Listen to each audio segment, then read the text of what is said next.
அனைவருக்கும் வணக்கம். என் பேர் தாமரை செல்வம். 4 வருஷம் நகரில் 6ஆம் வகுப்பு படிக்கிறேன். நான் செஞ்சிக்கு ஏற்புடன்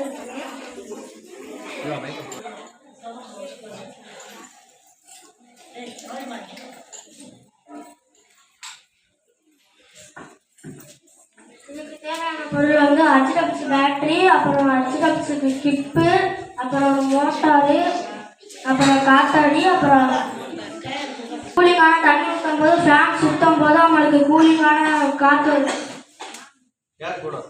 லெமன் ஐஸ்கிரீம் அதுக்கு தேவையான பொருள் மெழுகுவர்த்தி, பேப்பர், எலுமிச்சம்பழம், அப்புறம் தீப்பெட்டி.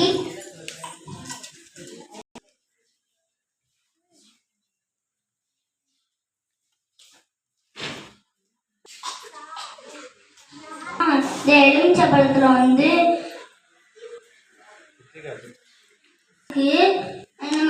நம்ம எழுதிட்டு நார்மலா பார்க்கும்போது இது தெரியாது. அதே நம்ம ஈட் பண்ணிட்டு பார்க்கும்போது நம்மளுக்கு அந்த எழுத்து தெரியும். வணக்கம். என் பேர் சாரந்திரா தேவகோட்டை செல்வன். வாசம் நடுநிலை பள்ளியில் 6ஆம் வகுப்பு படிக்கிறேன். நான் இப்போ பண்றது பேர் காரத்தன்மையும் அமிலத்தன்மையும். அதில் அதுக்கு தேவையான பொருள் ஃபர்ஸ்ட் கிளாஸு, அதுக்கப்புறம் சோப்பு தூள், அப்புறம் மஞ்சத்தூள், அப்புறம் எலுமிச்சம்பழம், தண்ணி ஊற்றிக்கணும். அதுக்கப்புறம் சோப்பு தூள் போட்டுக்கணும்.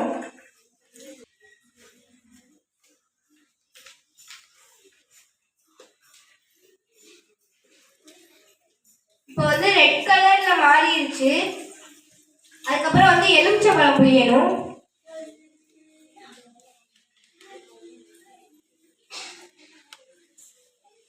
மாறிடும். அது ஏன் அப்படின்னா நம்ம ஃபர்ஸ்ட்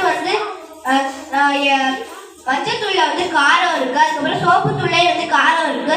காரமும் சேரும் போது கலர் நமக்கு சேஞ்ச் ஆகும். அதே மாதிரி நம்ம லெமன் புளியும் போது நமக்கு எல்லோ கலரே மறுபடியும் கிடைக்கும். லெமன்ல அமிலம் இருக்கனால இந்த கலரை அது மாத்துது. அதுக்கப்புறம் நான் அமிலத்தன்மை அப்படின்னு இன்னொரு எக்ஸ்பிரிமெண்ட் பண்ணியிருந்தேன். ஊற்றிக்கணும், பாலிஷ் போடணும்.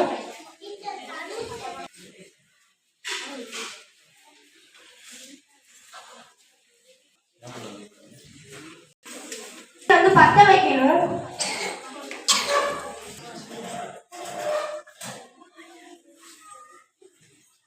இது பத்திக்கிச்சு. அது ஏன் அப்படின்னு கேட்டீங்கன்னா இப்போ நெகபாலிஷ்ல எத்தனால் அப்படிங்கிற ஒரு அமிலம் இருக்கு.